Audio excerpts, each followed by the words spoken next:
Prestasi luar biasa kembali diukir sepak bola Indonesia.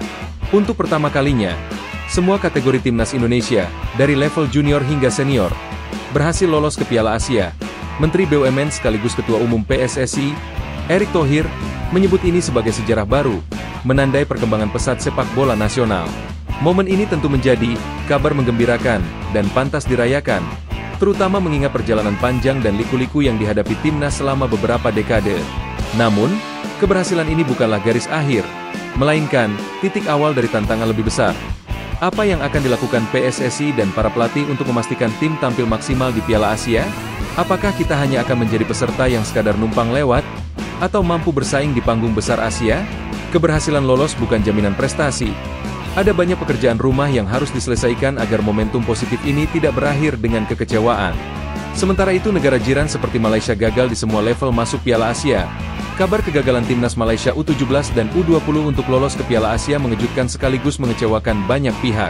Tim senior Malaysia pun kini dalam posisi yang belum pasti terkait kelolosan mereka ke turnamen besar, menambah daftar panjang masalah yang dihadapi oleh sepak bola negeri jiran tersebut. Ini bukan hanya kegagalan dalam sebuah turnamen, tetapi sinyal peringatan akan buruknya performa dan pengelolaan sepak bola Malaysia secara keseluruhan. Kegagalan ini menimbulkan pertanyaan mendalam. Apa yang sebenarnya terjadi dengan sepak bola Malaysia? Di tengah ambisi untuk kembali bersaing di level Asia, hasil ini justru memperlihatkan bahwa mereka sedang menghadapi krisis dalam sistem pembinaan, mentalitas, dan manajemen kompetisi.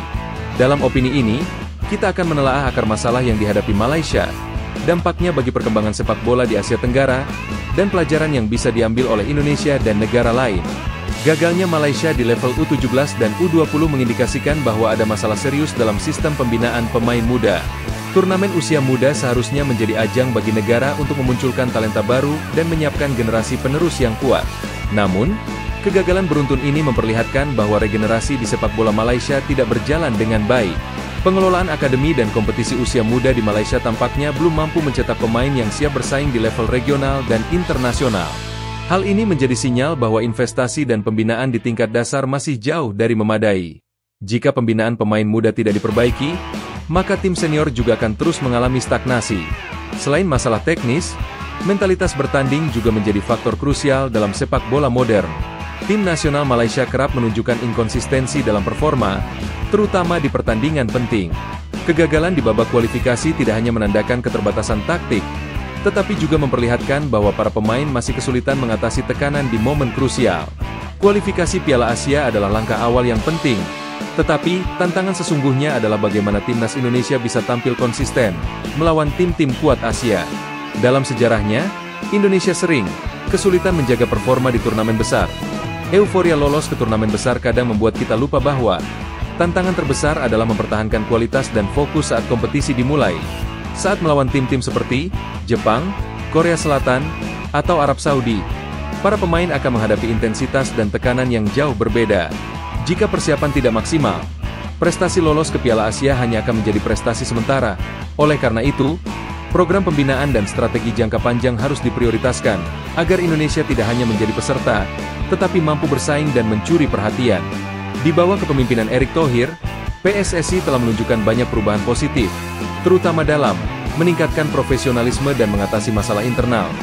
Namun, keberhasilan ini harus disertai dengan konsistensi dalam membangun sistem pembinaan jangka panjang. Kompetisi domestik, seperti Liga 1 dan Liga 2, harus semakin kompetitif dan bisa menjadi wadah lahirnya talenta baru yang siap berlaga di level internasional. Selain itu, Erick Thohir dan jajaran PSSI perlu memastikan bahwa momentum positif ini tidak hanya berlangsung sementara. Dibutuhkan infrastruktur pembinaan usia muda yang berkelanjutan, peningkatan kualitas pelatih, serta program jangka panjang untuk memastikan regenerasi pemain berjalan baik. Jika tidak, prestasi ini bisa tergerus oleh ketidakmampuan kita memanfaatkan momentum dan menjaga konsistensi. Keberhasilan lolos di semua kategori usia menunjukkan bahwa regenerasi pemain mulai berjalan lebih baik. Namun, regenerasi bukan hanya soal mencetak pemain berbakat, tetapi juga memastikan mereka siap menghadapi tekanan dan bermain dengan mentalitas juara. Mentalitas ini harus ditanamkan sejak usia muda agar para pemain tidak gentar menghadapi lawan berat. Contoh terbaik adalah bagaimana pemain Jepang atau Korea Selatan tidak hanya unggul secara teknik, tetapi juga dalam hal ketangguhan mental dan disiplin. Jika timnas Indonesia ingin bersaing di level yang sama, Peran pelatih dalam membangun karakter pemain sangat penting. Selain itu, dukungan psikologis dan manajemen mental juga harus menjadi bagian dari program pembinaan. Euforia publik setelah keberhasilan ini tentunya meningkatkan ekspektasi terhadap penampilan timnas di Piala Asia. Namun, ekspektasi tinggi ini juga bisa menjadi pedang bermata dua. PSSI dan timnas harus tetap realistis dalam menetapkan target. Alih-alih membebani pemain dengan tuntutan berlebihan, lebih baik kita fokus pada progres dan evaluasi setiap pertandingan. Target utama seharusnya bukan hanya kemenangan, tetapi pencapaian performa terbaik di setiap laga. Dengan begitu, terlepas dari hasil akhir, kita bisa terus belajar dan berkembang. Turnamen seperti Piala Asia harus dijadikan ajang untuk menimba pengalaman, membangun mentalitas, dan meningkatkan kualitas permainan, agar Indonesia semakin siap menghadapi tantangan di masa depan.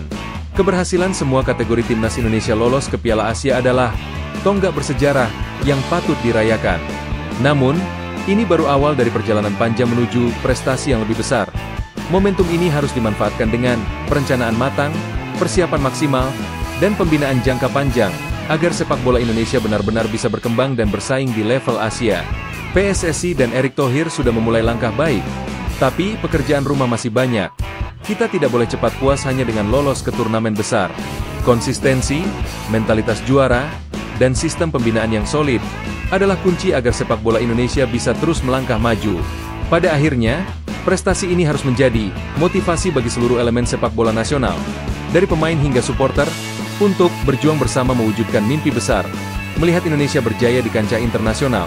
Dengan kerja keras dan dukungan penuh dari seluruh masyarakat, Garuda bisa terbang tinggi di Asia dan dunia.